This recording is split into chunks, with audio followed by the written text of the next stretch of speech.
Welcome back, YouTube, to another video. Today we're going to be discussing what sports car should you buy?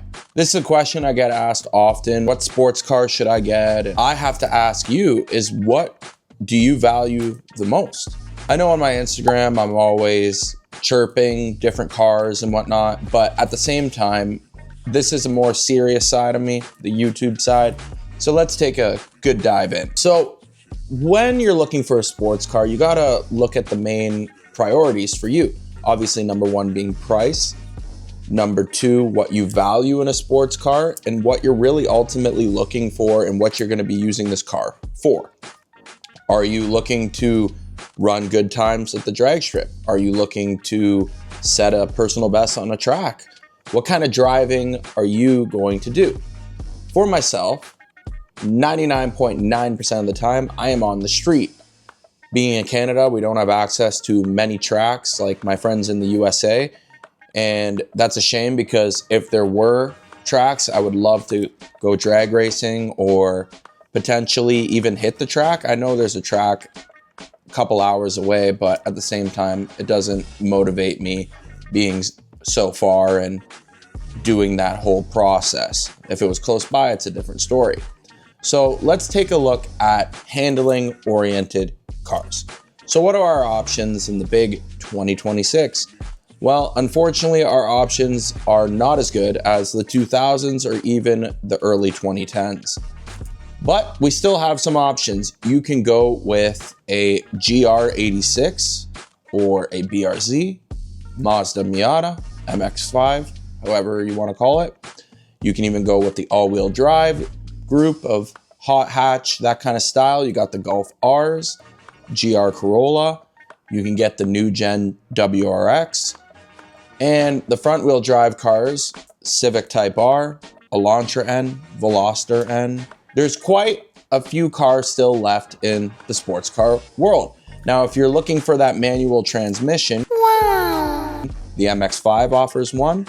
The new WRX offers one, Civic Type R, the Elantra N, Veloster N, GR86. A lot of these vehicles have manual transmissions. Golf R does not have a manual transmission anymore. It is DSG only, which is sad for us people who like to row our own gears, but at the same time, the DSG is a fantastic transmission. Of all these vehicles, if you're prioritizing handling, I would go with a time and tested setup, which is front engine, rear wheel drive, manual transmission.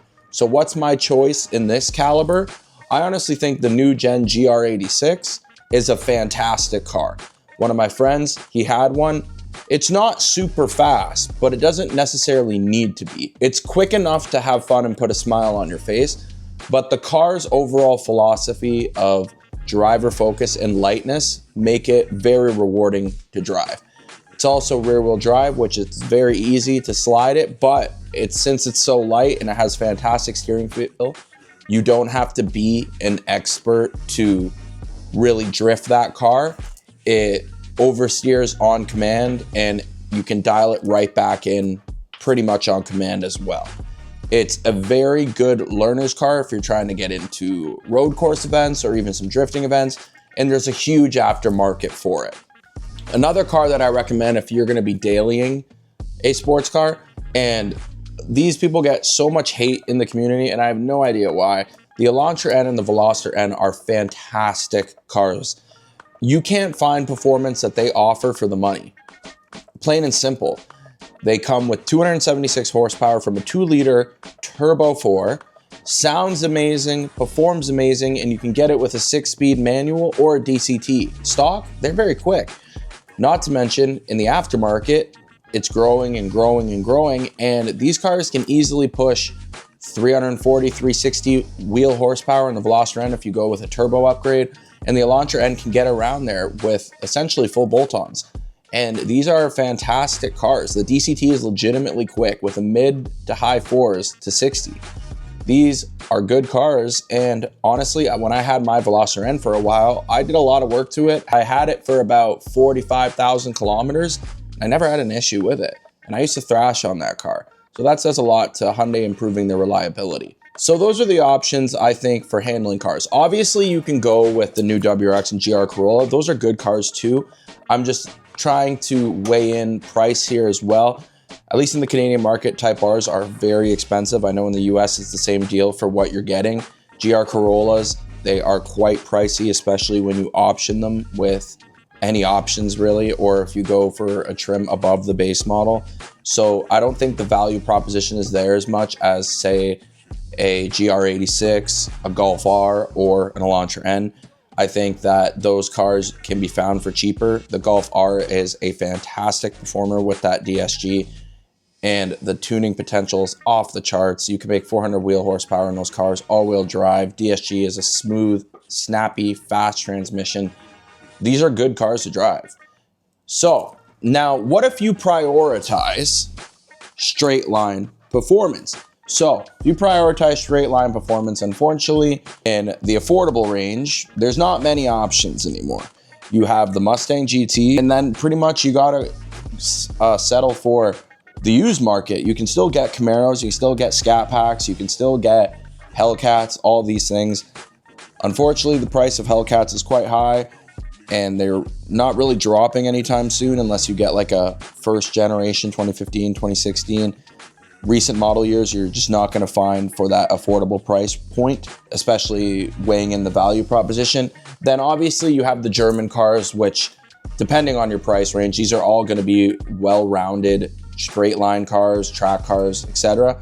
But if it were up to me, and I'm not being biased with this statement, I mean, probably am because I am a Mustang guy, but I think the best value proposition, the best straight line performance car for the money is a 10-speed Mustang GT. But slow 5.0, you got a manual. What are you saying? I got the manual because I had a 10-speed and I just prefer rolling my own gears. I just find it more fun. But if straight line speed, setting great times on the drag strip, and you want to absolutely smoke people in roll races, the 10-speed is hard to beat, especially once you get tuning dialed in and you get that 10-speed a lot snappier. It's fantastic. Then you can make some serious power depending on what boost setup you run. If you go centrifugal supercharger with the 10-speed, it is a nasty combo. You make tons of power up top and it shifts right into that power band, and it's a really good car. You can run a 60 to 130 miles an hour in easily 5-6 seconds with a centrifugal like that. If you want to go really crazy and chase big numbers, 900 wheel plus, you can go twin turbo. The Coyote with the right mods can handle it. I think that when it comes to straight line performance and build potential, the Mustang is unbeatable. It's fantastic for what you can do while keeping price as an important factor. If you're looking for that all-around experience, again, it's very hard to beat the German cars. If I had to buy a German car right now, what would it be? I might get some flack for this statement, but I would definitely get a G80 M3. Yes, they're all over TikTok. All the Edgars and Broccoli hair have them. But at the same time, I actually don't mind the front end. I always thought it was aggressive, and there's no denying the S58 potential. Like, it's unbelievable how fast you can make those cars with basic bolt-ons. Plus, I do like BMW interiors. I like some of their exhaust sounds. I think BMW makes the best performance cars of the Germans. Plain and simple, and they drive stiff. I value heavy steering, and they got really good heavy steering.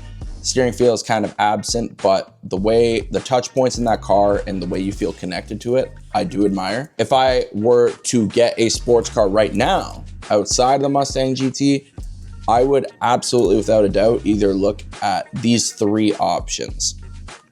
Z06 Corvette, fantastic car. I don't even need to explain it. SS Camaro 1LE, used, probably 22 or 23, but I actually like the 2018s and 19s just due to the fact that it's the pre-facelift and it looks a little sharper in my opinion. Also, and last but certainly not least, arguably the number one on the list, so these are in no particular order, is a CT5V Blackwing. It is the perfect daily in my opinion. I mean, you probably couldn't drive it in the winter here. You could put some snows on it, but is that something you really want to do? But 600 an 80-something horsepower, manual transmission, Cadillac luxury, gorgeous understated looks, bucket seats, carbon fiber everywhere. That's a vehicle that could seriously make me contemplate giving up a Mustang nameplate. That is absolutely one hell of a car, to say the least. And the only reason I haven't lumped in GT350 or GT500, even though if I had the option, all the same price, those are the ones I'm going for, even over those three. The problem is, in the Canadian market, a GT350, specifically the 2018 and 2019s, they are a lot of money used. I don't even understand it. You can get them, the 2016s and 2017s, between 60 to 75,000, which is a lot of money. That's Canadian. But the 1819, which is the one you want because it's the revised Voodoo engine, is somewhere between 95 to 130,000 in this Canadian market, which is absolutely diabolical for a used car. That's not even particularly, it's not like a couple thousand kilometers. These are like 20,000, 35,000, some even 40,000 in the six-figure mark, which is just not worth it to me. Like, I'd rather buy a new vehicle for that money than buy a used one with that mileage, not knowing who owned it before, if that makes sense. Also, same with the GT500s. The GT500s are upwards of 120,000 Canadian, and that's for the used, similar mileage as what I stated before with the GT350. At that point, again, it just makes more sense to buy a new car and just be done with it and not have to worry about any issues it had or how the previous owner drove it. That's my 2 cents on that topic. So to summarize absolutely everything, if you value handling, driver focused, feel, lightness, my recommendation, Slow 5.0's recommendation, is a GR86. And if you're looking for that combo with a bit of quickness and daily comforts and everyday functionality, Elantra N or even Golf R, these are fantastic cars for the money. If you prioritize straight line performance, Mustang GT 10-speed. And if you want something that is not Mustang related, you could definitely pick up a used Camaro SS. It can be made to be an NA monster, and depending on which market you're in, you could probably find a pretty nice C6 Corvette with the LS3 engine, which has a lot of build potential as well.